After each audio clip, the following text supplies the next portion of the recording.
کبھی آپ کے دل میں کوئی ایسا سوال آیا ہے جس نے آپ کو رات بھر جاگنے پر مجبور کر دیا ہو؟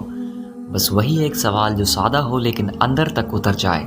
ایسا سوال ہی ہمیں سوچنے پر مجبور کرتا ہے۔ سوال ہمیں بتاتے ہیں کہ ہم ابھی مکمل نہیں ہیں۔ آج اسی سوچ کے ساتھ میں اپنی پہلی ویڈیو لے کر آیا ہوں۔ یہ صرف ایک ویڈیو نہیں ہے، یہ ایک سفر ہے، سوالوں کا، خیالوں کا اور شاید آپ کے اپنے آپ سے ملاقات کا۔ تو آئیں مل کر سوال کریں اور کچھ نیا ڈھونڈیں۔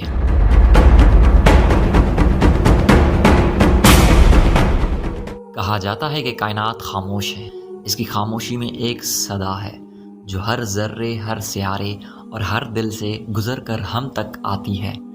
کہانی اس لمحے سے شروع نہیں ہوتی جب سب کچھ بنا، بلکہ اس سوال سے جو کبھی پوچھا ہی نہیں گیا، اگر کچھ نہیں تھا تو یہ سب کچھ کیسے آ گیا؟ کہتے ہیں ایک لمحہ تھا، نہ وقت تھا، نہ فاصلہ، نہ کوئی شے، پھر اچانک ایک ارادہ، ایک صدا، جیسے کسی نے کہا ہو جا، اور کائنات سانس لینے لگی۔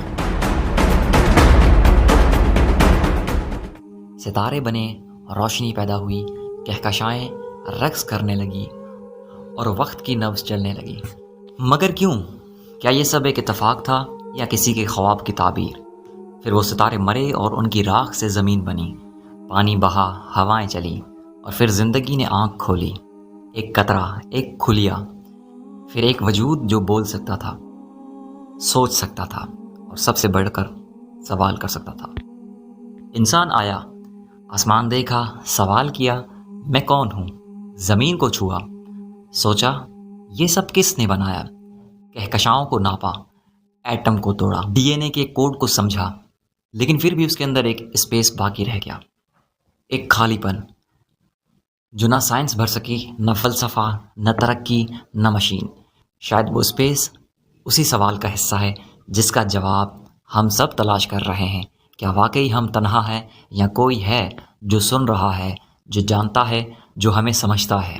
یہی وہ سوال ہے جو ہر تہذیب نے پوچھا، اور آج ہم پھر اسی مقام پر کھڑے ہیں جہاں سوال باقی ہے اور جواب شاید اگلی سانس میں۔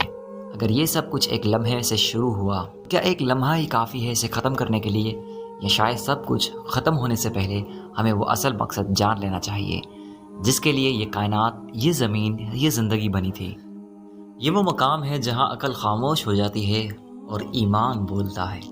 یہودی، عیسائی اور اسلامی تعلیمات میں تینوں اس بات پر متفق ہیں، کائنات کا آغاز کسی عظیم ارادے سے ہوا، محض حادثاتی طور پر نہیں۔ خالق نے کہا ہو جا اور سب کچھ وجود میں آ گیا۔ انسان ایک مقصد سے پیدا ہوا، یوں ہی نہیں، وہ مٹی سے بنایا گیا لیکن اس میں روح بھونکی گئی، ایک خاص مقصد کے لیے، آزمائش کے لیے اور خالق سے رشتہ قائم رکھنے کے لیے۔ ہم تنہا نہیں ہیں، خالق ہر لمحے قریب ہے، سننے والا، جاننے والا اور مہربان۔ وہ ہمیں جانتا ہے، ہماری کمزوریوں کو سمجھتا ہے اور ہدایت دیتا ہے۔ تو کیا یہ سب کچھ ایک حادثہ تھا یا ہم سب کسی بڑے منصوبے کا حصہ ہیں؟ کیا یہ زندگی بس چند سانسوں کا کھیل ہے یا کوئی ایسا راز ہے جو ابھی ہم پر کھلا نہیں؟ یہ کہانی ابھی ختم نہیں ہوئی، کیونکہ اگلی ویڈیو میں ہم اس سوال کا سامنا کریں گے جو سب سے مشکل ہے، اگر خدا ہے تو پھر دنیا میں اتنا دکھ کیوں ہے؟ سبسکرائب کریں، بیل آئیکن دبائیں اور اس فکری سفر میں ہمارے ہم سفر بنیں۔